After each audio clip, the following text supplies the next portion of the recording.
पर अपने संध्या काल को स्वर्णिम काल बनाए का मैं लेखक लक्ष्मण दास अग्रवाल आप सभी को नमस्कार करता हूं। दूसरे भाग में हमने जीवन की 7 शिक्षाओं पर इस कड़ी को केंद्रित किया था।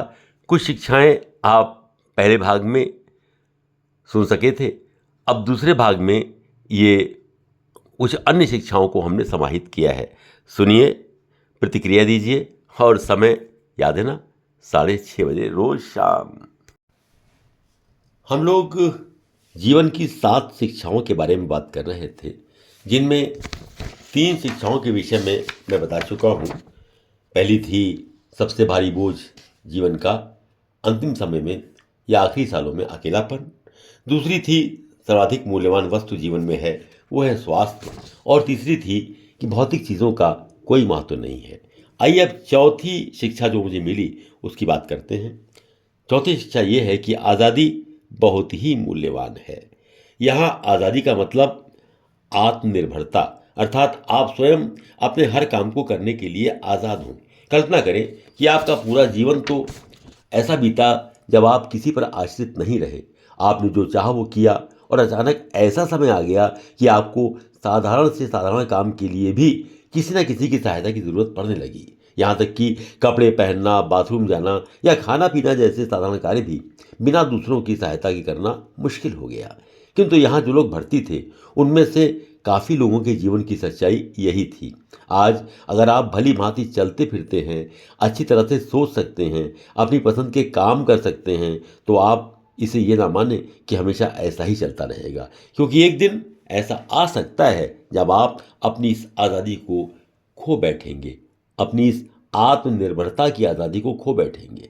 तब आपको अनुभव होगा कि आज़ादी जीवन का आपको दिए हुए अनेक उपहारों में सबसे बड़ा उपहार था।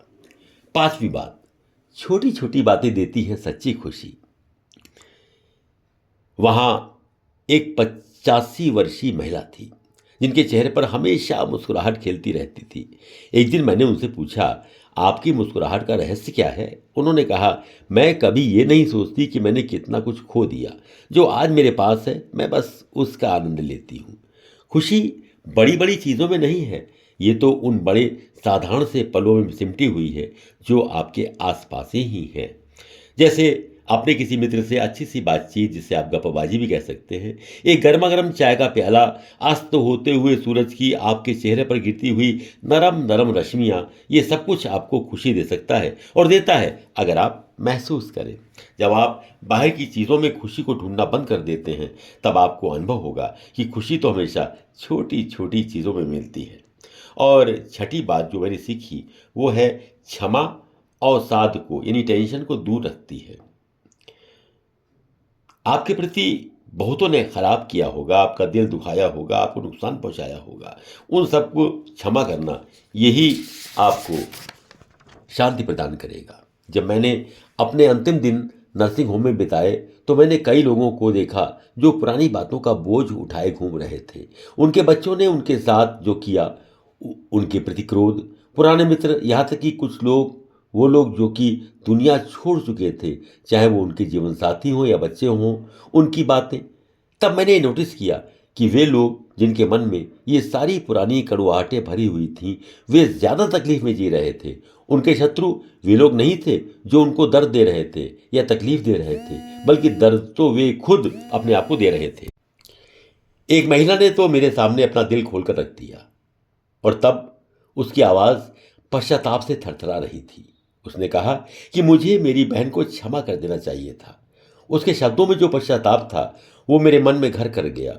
उसके शब्द काफ़ी देर तक मेरे मस्तिष्क में गूंजते रहे।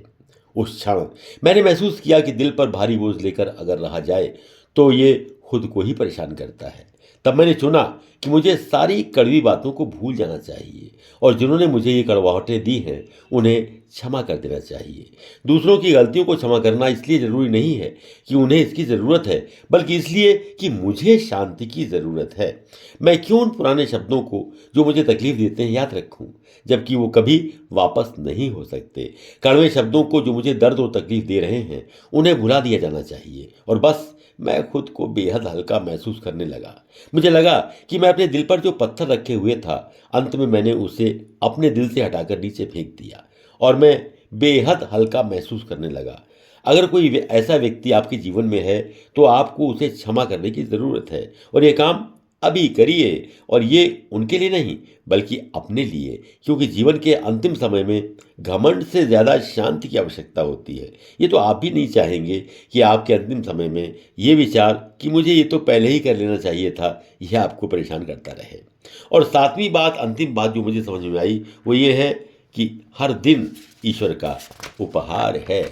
आपका प्रत्येक दिन आपके लिए एक उपहार है, एक गिफ्ट है आपके लिए, और इसे बर्बाद ना करें। एक सुबह जब मैं नर्सिंग होम में था और सोकर उठा तो मैंने सुना कि वहाँ भर्ती मरीजों में से एक मरीज सोते सोते ही चल बसा, जबकि पिछली रात उसने डिनर हमारे साथ किया था और तब वो अपनी बचपन की यादों को दोहरा रहा था, अपने जीवन की मज़ेदार कहानियाँ जो उनको साझा कर रहा था और खूब हंस रहा था। और सुबह सुबह वो चला गया। उस क्षण ये सब सुनकर मेरे अंदर जैसे सब कुछ बदल गया। मैंने तब ये महसूस किया कि जीवन क्षणभंगुर है। इस बात से कोई मतलब नहीं कि आप कितने स्वस्थ या शक्तिशाली हैं और कितना अपने प्रति जागरूक हैं। कल आपके जीवन में आएगा, इसकी कोई गारंटी नहीं है।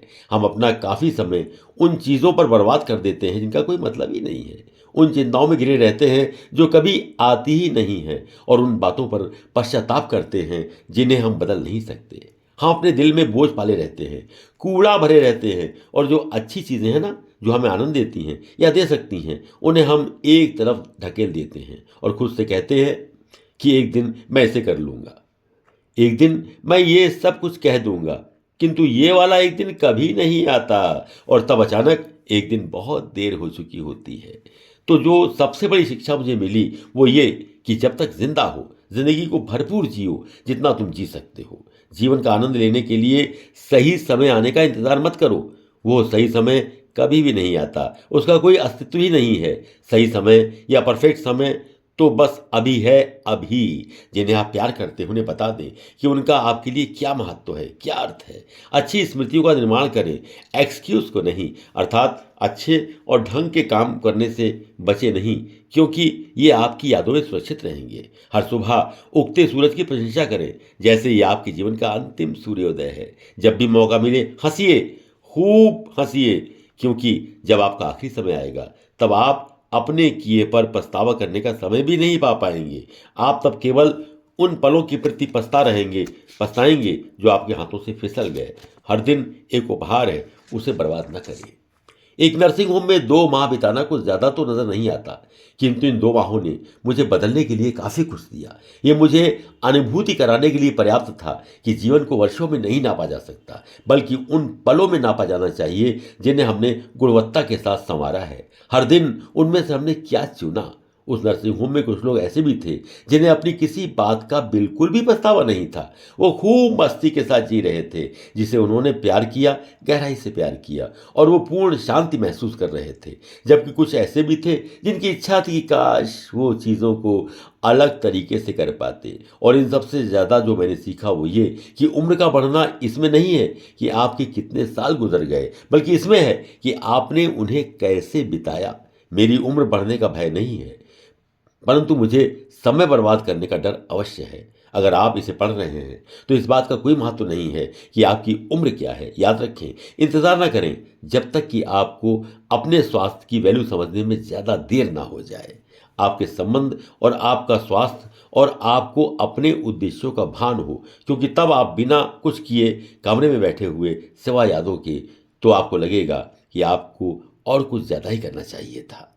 जीवन को जिए, भरपूर जिए, उसे अर्थ दीजिए, बिना किसी संकोच के प्रेम करें, और ये समझ लीजिए कि हम में से ज़्यादातर को एक दिन भी टेक इट फॉर ग्रांटेड के रूप में नहीं मिलना है। के लिए एक स्पेशल ऑफर। इस किताब की मार्केट प्राइस 500 रुपये है, जिस पे आपको मिल रहा है 40% डिस्काउंट, यानी कि मात्र 300 रुपये में with free delivery at your door step. Book लेने के लिए इस QR कोड पर या स्क्रीन पे दिखाई गई UPI ID पर 300 रुपये का पेमेंट करें और उसका स्क्रीनशॉट अपने एड्रेस के साथ हमें WhatsApp नंबर पर भेज दें, and you will receive your book with in 4 to 5 working days. Thank you for your support. Please like, share and subscribe this channel.